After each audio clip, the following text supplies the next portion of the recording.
आइए अब तीसरी चीज की कुरान, ये हम कुरान के करीब हैं। हम में से शायद ही कोई ऐसा बैठा होगा जिसने पूरा कुरान जिंदगी में एक बार तर्जमा और तफसीर से पढ़ा। हम लोग सिर्फ अरबी की इबारत पढ़ते हैं,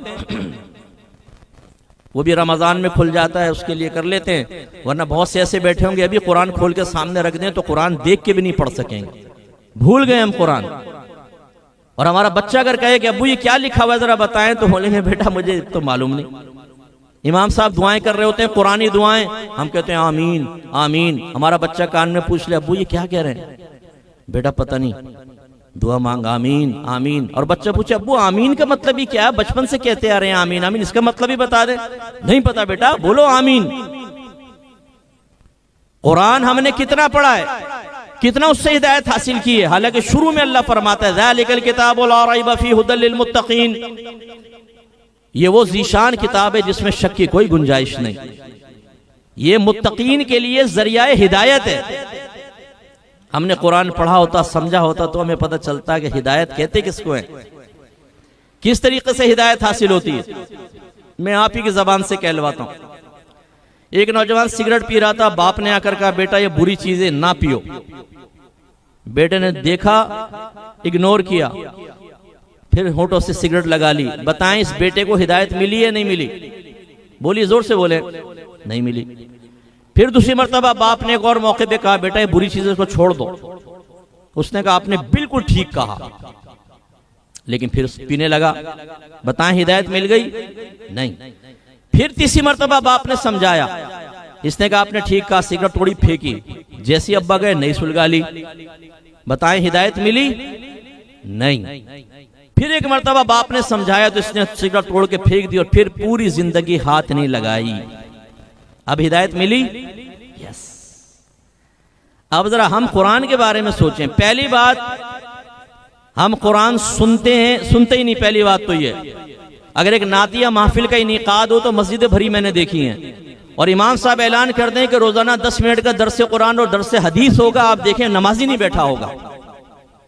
हमारी नातिया महफिल में 5-5 हजार का मजमा मैंने अपनी आंखों से देखा है, लेकिन जब उसके बाद फजर की नमाज हुई तो पहली सब भी कंप्लीट नहीं थी। सारे आशिकान रसूल अपने इश्क का हक अदा करके, वफादारियों का हक अदा करके घर भाग गए। हालांकि नबी करीम सल्लल्लाहु अलैहि वसल्लम ने इरशाद फरमाया जिसने एक नमाज भी जानबूझकर कज़ा की उसका नाम जहन्नम के दरवाजे पे लिख दिया जाता है। ये कोई मामूली बात नहीं है। अगर एक तवाइफ खाने पे आपका नाम लिख दिया जाए, आपका नाम है मोहम्मद अकरम, तवाइफ खाने के सामने लिख दिया जाए आपका नाम, जहां लोग चर्स पीते हैं, जुआ खेलते हैं, वहां आपका नाम लिख दिया जाए तो आप नाराज होंगे, यार तुमने कहां पे भी तवाइफ खाने के बाहर मेरा नाम लिख दिया और मेरे बाप के नाम के साथ, ये क्यों किया? इसका मतलब है बहुत बुरी चीज है ये।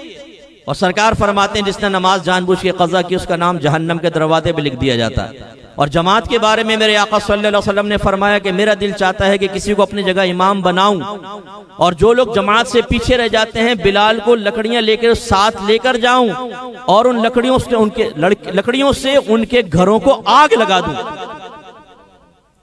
लेकिन हमारा इश्क रसूल आप देखें कि हम नातिया महफिल में टिक कर बैठते हैं, कोई दीगर प्रोग्राम होते हैं, सिंगर्स आते हैं, उनके सामने बैठे होते हैं। 3 घंटे की अगर कोई मूवी चल रही हो पड़ोसी मुल्क की तो आंखें झपकती नहीं है, ऐसा हम देखते हैं। 1.5 घंटे की इंग्लिश मूवीज से एक्शन मूवीज अगर चल रही हो तो साहब हटने का नाम नहीं लेते। लेकिन जब नमाज की बारी आती है, जब अल्लाह तबारक व तआला की नेमतें जो हमने हासिल की उनका हक अदा करने की बारी आती है, अल्लाह ताला के दुश्मन शैतान की मुखालफत करके अल्लाह तबारक व तआला की मोहब्बत का सबूत देने की बारी आती है तो हम गायब होते हैं। तो पहली बात कुरान नहीं पढ़ते, उसमें हाजिर ही नहीं होते। दूसरा समझा ही नहीं, तीसरा उस पर अमल ही नहीं किया, चौथा इस्तिकामत ही नहीं है। तो बताइए फिर कुरान से हिदायत हासिल करने का दावा हम कैसे कर सकते हैं? कुरान अजनबी है। आप में से बहुत सारे ऐसे अपने घर पर जाकर आज देखिएगा, हो सकता है मेरी बात बिल्कुल ठीक हो, कि जुज़दान में लिपटे हुए कुरान पे गर्द की तहें जमी होंगी। जब आप उसको खोलेंगे तो गर्द उड़ाएंगे आप, और ये इस बात का सबूत होगा कि आपने अरसे दराज से कुरान को वो अहमियत नहीं दी जो बाद वक़्त गवर्नमेंट डॉक्यूमेंट्स को आप दे रहे होते हैं, जो बाद वक्त सिगरेट के पैकेट को वो सीने से लगा होता है, जिस पे जबड़ा कटा हुआ कैंसर का फोटो लगाया हुआ है, लेकिन ऐसा जिगरी यार है कि यहाँ ये निकाला मुंह पे। और कुरान पाक से अजनबियत का आलम ये है कि साल हा साल गुजर गए, हम में से बहुत सारों ने कुरान को अपने हाथ में लेकर नहीं देखा। ये हमारा कुरान से कुर्ब का आलम है। फिर इस्लाम को ले लीजिए, एक काफिर हमसे कहे जरा इस्लाम का तारुफ पेश करें, क्या है इस्लाम? चले मैं कबूल करता हूं, बताइए क्या है इस्लाम? हमारा मुसलमान कहेगा आप ऐसे करें मस्जिद में जाएं, मौलवी साहब बताएंगे। क्यों? इस्लाम मौलवी साहब का है, आप मुसलमान नहीं है।